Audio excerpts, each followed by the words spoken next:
Episode के start में हम लोग यहाँ पे रैम को देखते हैं जो कि अपने जंजीर के साथ यहाँ पे तैयार होती है सुबारू को मारने के लिए। सुबारू कह रहा होता है लेकिन क्यों, क्या इसके बारे में रैम को पता है और तुम ऐसा क्यों कर रही हो। तो इस पे रैम कहती है इससे पहले मेरी बहन को पता चले मैं तुम्हें मार के खत्म कर दूंगी। सुबारू कह रहा होता है आखिर मैंने ऐसा करा क्या है कि तुम मुझे मारना चाहती हो। जिसपे रैम कहती है ये हमारा रूल होता है कि कोई भी बाहर का बंदा आता है तो उससे पूछताछ तो करनी ही पड़ती है। सुबारू कह रहा होता है ठीक है, सच में तुम लोग मेरे पे इतना कम ट्रस्ट करते हो जबकि हमने इतनी यादें बिताई है साथ में। फिलहाल रैम यहाँ पे हमला करने आगे बढ़ती है तो सुबारू अपने स्मार्टफोन से उसके ऊपर फ्लैश लाइट मार देता है और उसे धक्का देके कहता है अगर तुम्हें ऐसे ही लगता है तो फिर ठीक है, मैं आखिर क्यों ही अपने आप को फोर्स कर रहा हूँ। वहाँ से भागते हुए कहता है मैंने तुम लोग का कभी बुरा नहीं चाहा था, मुझे तो पता भी नहीं था कि वो तुम हो जो कि मुझे मार रही थी। उसी टाइम पीछे से चेन्स की आवाज आती है और सुबारू नीचे गिर जाता है। वो अपने आगे देखता है कि उसका पैर कट के गिरा होता है जो कि देख के उसे एक बहुत ही ज्यादा दर्द फील होता है। वो देखता है उसके दोनों पैर यहाँ पे टूट चुके हैं और वो भी चेन से ही। तभी रैम उसके पास आती है और उसके पैर को हील करने लग जाती है। वो कहती है अगर तुम इतने आसानी से मर गए तो फिर मैं तुमसे सारे सच कैसे उगलवाऊंगी जो कि तुमने छुपा के रखे हैं। वो कहती है अगर तुमने इस नाइफ से मुझे मार दिया होता तो शायद से तुम थोड़े दूर और भाग जाते, लेकिन शायद से तुम बेवकूफ हो। वो कहती है अब बताओ क्या तुम एमिलिया समा के अपोजिट पार्टी से हो। जिसमें सुबारू कहता है मैंने सिर्फ एमिलिया को हमेशा प्यार करा है, मुझे ऐसा कुछ नहीं पता। लेकिन उसी टाइम रैम उसके ऊपर अपनी जेल से हमला करती है जो कि काफी ज्यादा बेरहमी से हमला होता है। मैं फिर से पूछ रही हूँ तुम्हारा एमिलिया समा से क्या रिश्ता है और तुम यहाँ क्या करने आए थे। इसमें सुबारू कहता है मैंने वो सब सिर्फ एमिलिया के स्माइल के लिए करा। जिसमें रैम एक बार फिर से उसे मारती है और सुबारू के खून की छिट्टे जो उसके मुंह पे लग गए थे उसे वो साफ करते हुए कहती है अब बस भी करो। जिसमें सुबारू कहता है मैं सच कह रहा हूँ, मुझे कुछ नहीं पता, मेरी बातों का विश्वास करो। यहाँ पे रैम चिल्लाते हुए कहती है तुम इतना झूठ क्यों बोल रहे हो, शादी सब बता क्यों नहीं देते कि तुम्हारा उस विच का क्या हिस्सा है। वो कहती है तुम्हारे बदसूरत के फेस के साथ ही साथ तुम्हारे शरीर से उस विच की भी यहाँ पे स्मेल आती है, वो भी बहुत ही ज्यादा। वो कहती है कि मैंने उस दिन तुम्हें रम से बात करते सुना था जब तुम कुछ यहाँ पे मॉन्स्टर्स के बारे में उसे बता रहे थे। मेरी बहन सिर्फ और सिर्फ तुम्हारे प्रति अच्छा बिहेव करने का नाटक करती है, उससे ज्यादा कुछ नहीं। तो ये मत सोचना कि वो तुम्हारा सपोर्ट करेगी। तो सुन के सुबारू पूरी तरह से टूट चुका था और उसे कुछ भी समझ नहीं आ रहा था कि रैम क्या कह रही है। वो अपना हाथ को ऊपर करते हुए कहता है इस बार मैं आलू छीलते हुए मैंने अपना हाथ नहीं काटा, मुझे तो यहाँ पे पढ़ना भी नहीं आता था, लेकिन इतने दिनों की मेहनत के बाद मुझे थोड़ा बहुत लिखना ही आ गया है। भले वो बहुत ही कम लिखना आया हो। वो यहाँ पे रोते हुए कहता है तुम्हें शायद से नहीं पता कि मैं तुम लोगों का कितना आभारी हूँ और मैं ऐसा तुम लोग साथ कभी नहीं करूंगा। इस पे रैम कहती है तुम ये सब क्या कह रहे हो, मुझे कुछ भी याद नहीं। सुबारू कह रहा होता है तुम्हें क्यों याद नहीं, जो वक्त तुमने साथ बिताए थे और तुमने मेरी इतनी हेल्प करी थी, तुम कैसे भूल सकती हो कि तुमने मेरे बाल भी काटे थे, हम साथ में शॉपिंग करने भी गए थे, या तो वो सब भूल गई। वो रोते हुए कहता है मैं मरना नहीं चाहता, मैंने हमेशा तुम लोग का अच्छा ही चाहा है। वो अपनी बातें बता ही रहा होता है। तभी रैम उसके ऊपर चेन से हमला कर देती है जो कि डायरेक्ट उसके गर्दन पे जाके लगता है और सुबारू वहीं पे मर जाता है। रैम का वो फेस देख के लग रहा था कि उसे सुबारू को देख के घिन आ रही थी। एक बार फिर से सुबारू रिस्टार्ट लेता है। वो देखता है कि एक बार फिर से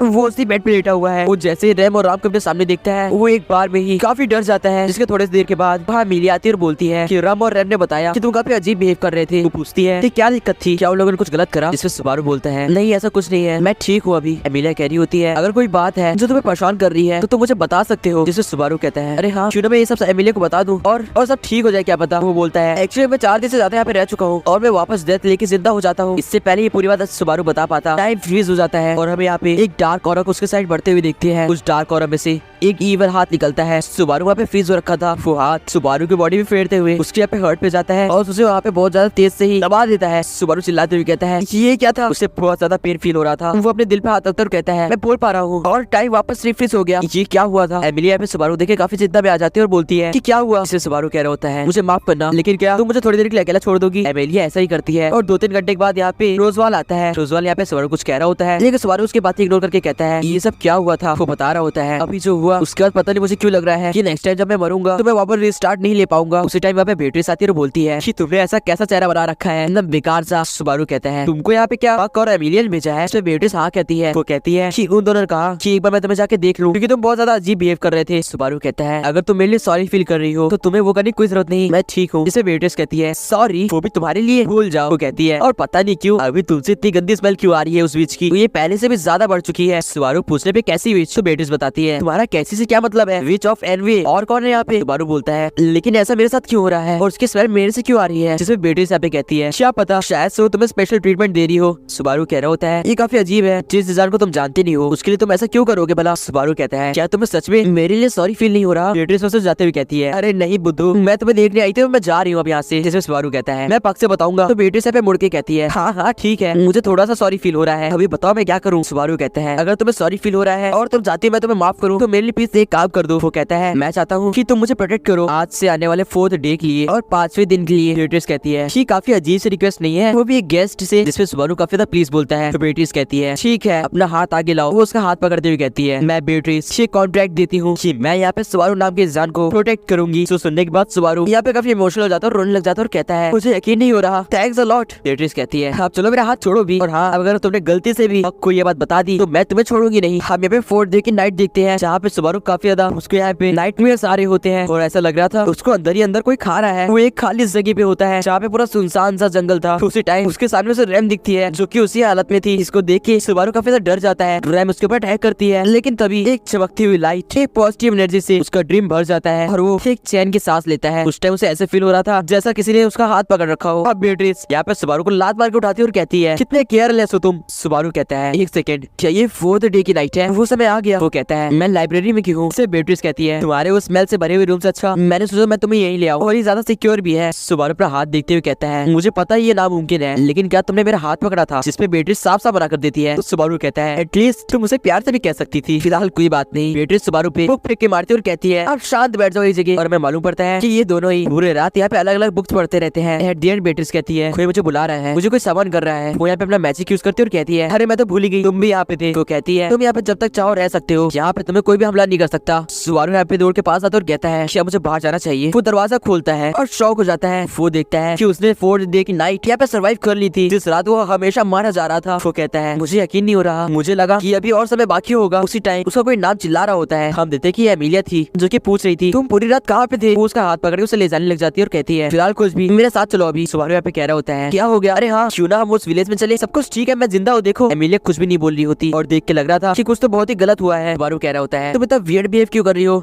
सब कुछ ठीक है, देखो तुमको भी कुछ नहीं हुआ। एमिलिया बोलती है सुबारू मुझे पता है तुमने कुछ नहीं करा लेकिन अगर तुम्हें कुछ भी पता है तो प्लीज मुझे बताओ। तभी उसे यहाँ पे राइट से कुछ आवाज आती है। वो देखता है यहाँ पे रम रो रही होती है, वो भी चीख चीख के। हम लोग देखते हैं बिस्तर पे यहाँ पे रैम लेटी होती है और उसके पास रम रो रही होती है। सुबारू कहता है ये नहीं हो सकता, क्या रम मारी गई? उसके पास जाहिर आता। तभी रम कहती है हाथ मत लगाना मेरी छोटी बहन को। वो कहती है दूर हट जाओ, पास भी मत आना, नहीं तो बहुत ही बुरा होगा। रोजवाल कहता है कि रम अभी ऐसी कंडीशन में है कि वो बहुत ज्यादा वीक हो चुकी है, इतनी वीक की उठ भी नहीं पा रही और ऐसा लगता है कि वो सो रही है। हम यहाँ पे रैम को देखते हैं जो कि बिल्कुल भी मूवमेंट नहीं कर रही थी। पूछ रहा होता है डियर गेस्ट अगर आपको कुछ भी पता हो तो प्लीज हमें बताने की कृपा करें। सेम बात एमिलिया भी कहती है कि सुबारू अगर तुम्हें कुछ भी पता हो तो हमें बताओ। लेकिन सुबारू जानता था अगर उसने कुछ भी कहा तो लास्ट टाइम उसके साथ जो हुआ था वही वापस होगा और वो विच वापस आएगी। सुबारू कहता है मुझे माफ करना लेकिन मुझे कुछ नहीं पता। उसी टाइम सुबारू के ऊपर कोई हमला करता है जिससे उसको चोट भी लग जाती है। ये रम होती है जो कि कह रही थी तुम सुनो अगर तुम्हें कुछ भी पता हो तो शांति से बता दो। उसके बाद फिर से अटैक करने वाली होती है लेकिन बेट्रिस उसे प्रोटेक्ट करते हुए कहती है मेरे रहते हुए नहीं। रम कह रही थी बेट्रिस आप मुझे प्रोटेक्ट क्यों कर रहे हो, सामने से हट जाओ। बेट्रिस यहाँ पे रोजवाल से बताती है कि सुबारू पूरे रात मेरी लाइब्रेरी में था, शायद ही उसने कुछ करा है। रोजवाल अपनी पाउच को बनाते हुए कहता है तुम एक अननोन इंसान की यहाँ पे मदद कर रही हो और उसे प्रोटेक्ट कर रही हो, क्या तुम्हें लगता है ये सही है? जिसे बेट्रिस अपनी पावर बनाते हुए कहती है मैंने तुम्हें पहले ही बता दिया और ये तुम अपनी घटिया पावर अपने पास से रखो और अपने मेकअप लगाना। रम में चिल्ला कहती है आप सब प्लीज अभी रुक जाओ, ये वक्त फाइट करने का नहीं है। और सुबारू अगर तुम्हें कुछ भी पता है तो प्लीज बताओ, अगर हम रम को बचा सके तो। सुबारू यहाँ पे बहुत डरा होता है और वो कुछ भी बोलने की हालत में नहीं था। रम उसकी तरफ हाथ बढ़ाते हुए कहती है अगर तुम नहीं बताओगे तो फिर। उसी टाइम एमिलिया कहती है कि तुम ऐसा नहीं कर सकती। वो कहती है कि मुझे यहाँ पे सुबारू पे पूरा विश्वास है कि वो झूठ नहीं बोलेगा। लेकिन सुबारू यहाँ पे एमिलिया से माफी मांगता है और वहाँ से मुड़ के सीधा कुछ कहे जाने लग जाता है जिससे सबको साफ साफ मालूम पड़ रहा था कि सुबारू यहाँ पे कुछ छुपा रहा है। सुबारू को वहाँ से निकलते ही रोजवाल यहाँ पे काफी गुस्से के साथ अपनी पावर्स को यूज करता है और हम देखते हैं कि उस कमरे से काफी ज्यादा ब्लास्ट की आवाजें आती है। पीछे से रम चिल्ला रही होती है कि मैं तुम्हें मार डालूंगी, तुम भाग कहाँ रहे हो। सुबारू अपने कान बंद करके भाग रहा होता है। वो यहाँ पे जंगल में आ जाता है और कहता है ये सब क्या हुआ, वो कैसे मारी गई। वो यहाँ पे गिरते हुए कहता है अब तो मैं वापस पीछे भी नहीं जा सकता, मैंने सबका ट्रस्ट तोड़ दिया। वो कहता है लेकिन हाँ मैं सब कुछ वापस सही कर सकता हूँ। एक रील स्टार्ट। वो सामने देखता है कि सामने एक खाई होती है। उस खाई के पास जाके वो कहता है बस एक कदम और शायद से मैं सब सही कर दूं। वो कहता है लेकिन क्या मैं फिर से जिंदा हो भी पाऊंगा। वो कहता है मुझे ये करना ही होगा अगर मुझे सब कुछ सही करना है तो। लेकिन इतने दिनों के बाद मैं फाइनली सर्वाइव कर पाया था। वो रो रहा होता है और कह रहा होता है कितना बड़ा डरपोक हूँ मैं, मुझसे एक कदम भी बढ़ा नहीं जा रहा, मैं सच में बिल्कुल सेल्फिश हूँ। हम देखते हैं कि शाम हो जाती है और बेट्रिस यहाँ पे आती है। वो कहती है फाइनली मैंने तुम्हें ढूंढ लिया। सुबारू कहता है तुम यहाँ पे क्यों आई हो? तो बेट्रिस कहती है क्या तुम भूल गए हमारे कॉन्ट्रैक्ट के बारे में? ऑफ कोर्स बात है, मैं तुम्हें प्रोटेक्ट करने आई हूँ। जिसमें सुबारू कहता है लेकिन चौथे दिन की रात और 5वां दिन तो बीतने को आया है, तो फिर क्यों? इसमें बेट्रिस कहती है मुझे तो बिल्कुल भी याद नहीं कि मैंने यहाँ पे कोई टाइम भी बोला था, मैंने सिर्फ तुम्हें यहाँ पे प्रोटेक्ट करने का